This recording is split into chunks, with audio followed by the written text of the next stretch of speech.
So ngayon guys, papakita ko sa inyo kung paano nagpa-function tong corner bending lights nitong Hero Zoom 110. So pag binangking ko siya dito sa kaliwa, iilaw to. Then sa kabila, ganun din. Pag binangking ko dito sa kanan, so iilaw siya. So pakita ko sa inyo ngayon.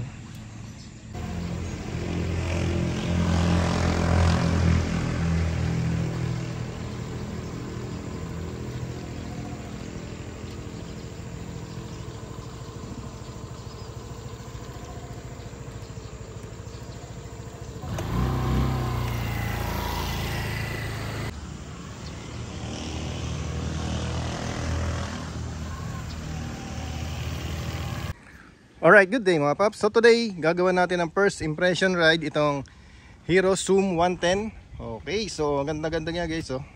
Diba? Napaka-astig. Paka-deliver lang ito kahapon guys. So nung pagkababa pa lang, inikot ko na doon sa bayan namin.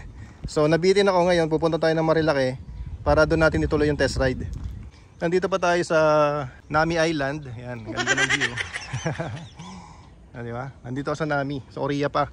Gagawan din natin to ng full review. Abangan nyo yan, yung full review natin dito sa Hero Zoom 110. So ngayon, first impression muna tayo. Yung gagawin natin dito sa Hero Zoom 110. Alright.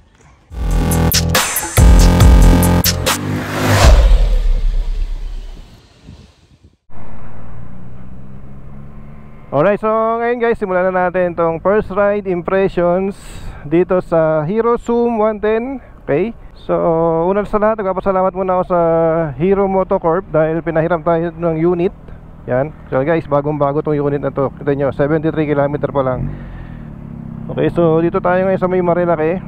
Dinala ko na rin siya dito para ma-break in kahit pa paano. Okay, so para masuri din natin na maigi. Okay, so video na to guys is for first impressions dito sa Hero Zoom 110. Then gagawa din tayo ng full review dito after natin test ride ng maigi-igi. Okay, so subukan muna natin para yung mga sasabihin ko sa review natin is base dun sa naging experience natin dito sa unit na to. Okay, okay guys, so simulan natin sa pagsakay dito sa motor. Okay, unang-una ko naramdaman guys dito sa motor na to, pag upo ko pa lang, naramdaman ko na yung upuan na malambot siya. Ngayon, nadadrive ko na. Actually, kahapon pa to na ginagamit. So, komportable yung upuan niya kasi malambot, tapos may pagkamalapad. Komportable ka dito. Riding position mo is naka-upright, so relax yung arms mo, relax din yung body mo. So, komportable. Hindi siya nakakangalay. O kahit malayo yung biyahe mo, sigurado hindi ka makakangalay dito. Di sasakit yung likod mo. Then, isa pa is yung suspension niya. Actually guys, yung suspension niya is okay, yung laro niya okay naman siya, hindi siya yung matagtag, hindi siya matigas. Okay, so ramdam mo yung play nung suspension niya. So okay, good siya, good yung suspension para sa akin So ayun guys, medyo ramdam ko yung niya, yung medyo parang hirap na siya dito sa medyo paahon na to. So di na umaangat sa 50 yung takbo niya. Kasi nga sa 110cc lang to, so don't expect na malakas lagi magiging hatak niya. At ganun siya kabilis. So itong motor na to guys, hindi siya pang harurutan, no? Hindi siya pang kamote yan.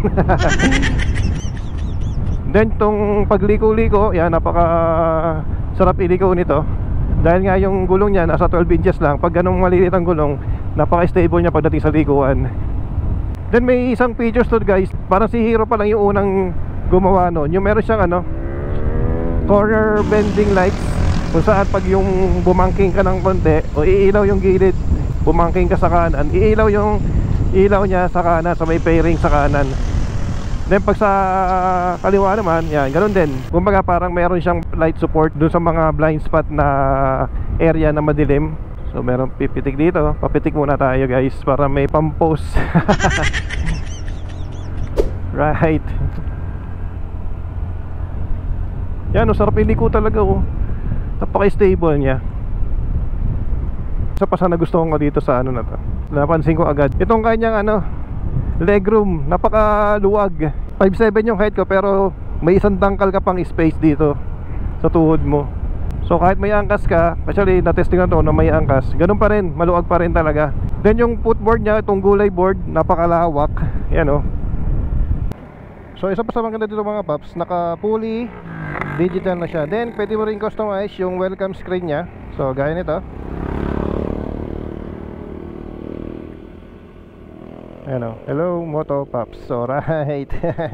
So napaka-astig. Idling start stop system, may passing light, then turn signal light, halos kompleto. May clock, may fuel gauge indicator, odo. So 87 km na. Then speed, kilometer per hour. Then meron din itong Bluetooth kung saan pwede mo i-connect yung cellphone mo. Pag may nag-message sa'yo, may tumawag, kakaroon dito ng notification. So di ba, napaka-astig. Then meron din itong charging port nasa ilalim. Yan, dito. Okay, so tara, let's go. Then pagdating sa features nya, panalong panalo rin to. Pagdating sa features, meron nyo naka LED projector headlight na to. Okay, tapos yung DRL nya naka LED na rin, may H shape, stands for Hero.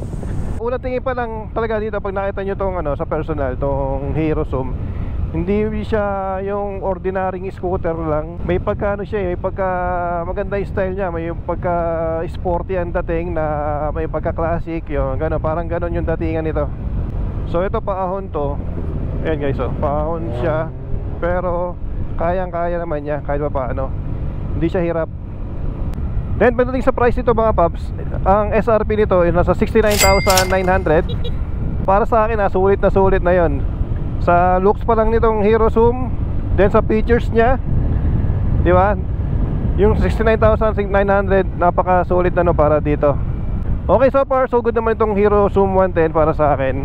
Goods na goods pong beginner, napaka-daling gamitin, napaka-stable, tapos napaka-ganda pa ng mga features niya. Hindi siya pang harurutan. Kung hanap nyo pang harurutan, hindi na mabagay sa inyo to mga paps.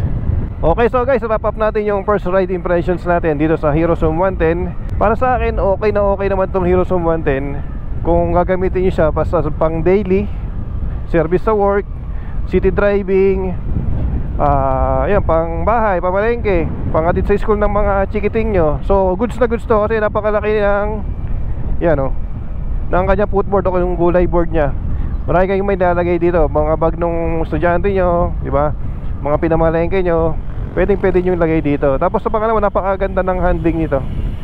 Promise, napakadaling iliko-liko.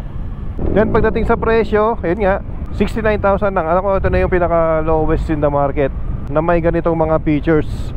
So yun guys, abangan nyo yung full review natin dito sa Hero Zoom 110. Sa ngayon susuriin ko pa siya para may share ko sa inyo kung ano ba talaga yung kayang i-offer nitong Hero Zoom 110. Okay, hanggang dito lang mga paps. Kung nagustuhan nyo itong video natin, don't forget to hit the like button.